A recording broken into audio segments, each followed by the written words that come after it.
game underway. Playing from right to left. Careful build up. That's Sharif. Straight into the waiting arms of goalkeeper Che. Picked up by Kelvin. And he's been a thorn in the flesh of the Kotoko players today on that occasion. He blasted wide. Karela came forward. Kelvin Ando had all the opportunity in this world. On this occasion, it was a late tackle by the captain, Ganiyu. The resultant free kick was wasted, but Ganiyu was sent off. Kelvin, once again, into the 18-yard box, took a ricochet of one of the players. Watch it with that final shot, dealt with by Ban. And again, they kept probing, and that was an easy goal from Kelvin Ando. Goalkeeper Ban came out, committed to himself too early, and it was an easy header by Kelvin Ando, registering the first goal of the evening. 1-0 to the good for Karela. Kotoko says, yes, we'll take the gauntlet from you. And that man, Cameroonian import, probing and probing. Imoro has been delving into enemy territory, providing the final pass, the assist as it's called. And it was Etuga who got the decisive equalizing goal for Kotoko. Che was nowhere to be found on that occasion. Asked the fans to keep pushing them. And so the second half, this time around, it was the white-shirted Karela. And Richmond Lamptey tried to thread a pass through, dealt with nicely. Imoro had a couple of free kicks on that occasion. It was well dealt with by Che. But Karela also had opportunities coming forward. Lovely pass to Kelvin from Umar Bashiru. But on this occasion, Kwame Ban scored full marks. They still kept coming forward as Kelvin Ando. And Ban to the rescue before Umar Bashiru could get to the ball. Christopher Nete also probed a few times and a few opportunities. Lamptey appealed for the penalty. The referee would have none of that. But it's been solid defending by Karela. Emmanuel Anafu, he's played his part. And desperation saw Mudasiru firing wide. Again, some careful defending by Karela. And on that occasion, Imoro's shot was well blocked by Anafu. Mudasiru picking up the pieces in midfield, and he's had to trudge back and forth throughout the entire game until referee brought the game to an end.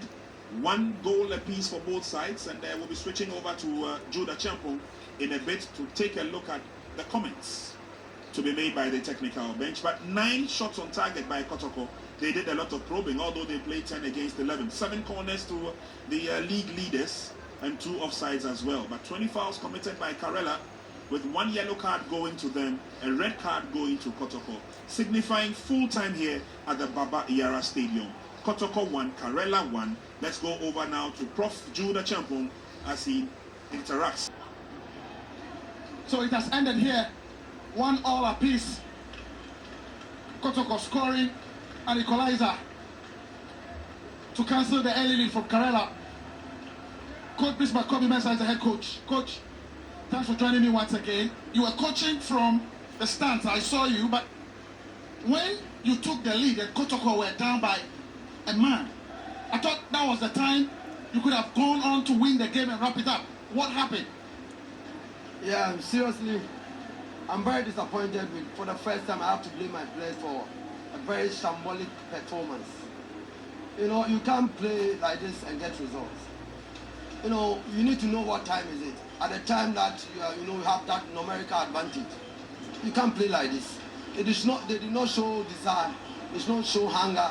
Nothing. You know, the tactics will be there, but it's for the players to work hard to make it happen. I did not see that. I'm so disappointed with their performance for them. This is the second time this season. It's so bad. And even though you are picking a point away from the league leaders back to Engineering, you are still showing your anger and I am disappointed with the results, the performance especially, because you can even play well and lose, you know. But today the performance, nothing shows that you have to win this game.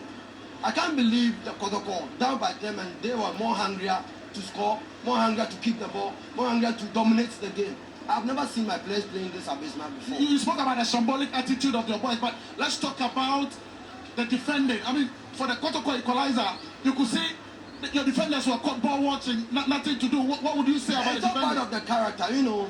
When you are hungry to win games, you not give the opponents space to play.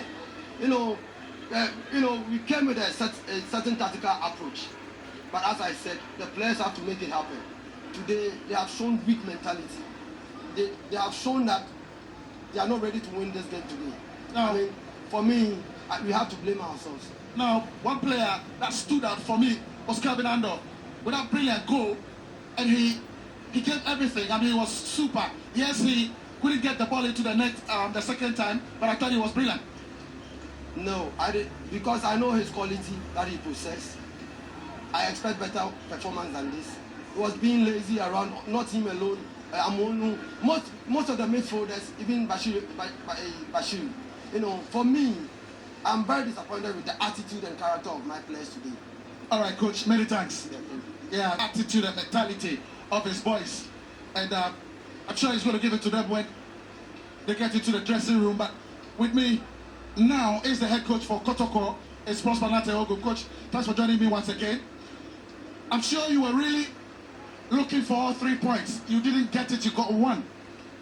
But first of all, the performance of your team. I thought they were pretty superb after they went down by a man. Super performance, absolute discipline, absolute awareness, absolute confidence, the desire to win. Everything was there. Everything was just there. But let's look at that goal you conceded and the manner you got that red card. It's the second time you're getting a red card playing against Karela. But how was your defense like? Do you think you got the selection right in terms of defense? Max Olajima was pretty slow and sluggish. Yeah, I think I got it right. Only that he didn't get his day. I mean, bad day at the office for Maxwell Ajman. So he didn't give us that balance and stability in the center of the defense. That was why we actually substituted him and then brought in Sheriff. And with regards to the record, I think it changed our teamship. We had to now look for a different approach. And you could see, as if we were rather 11 men on the field. I'm happy about their performance. Even with a man down, they were able to fight to try and win. Only that we couldn't win. Now, what does this result mean to your title aspirations? You didn't lose though, but it was only 1 point you were able to get here. Moving forward, what does this result do to your title aspirations? I still on course. I mean, we still have, before this game, the number of points, point difference is still there. 8-point gap, which means we need to go down 3 games before anybody can surpass us. So it doesn't change anything.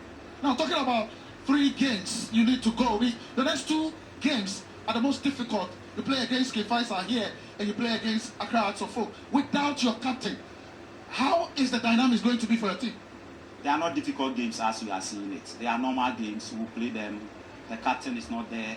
We'll try and see how we can sharpen the other central defenders to fit into the game plan. So, to me, we are ready and we are going to pick it game by game confidently.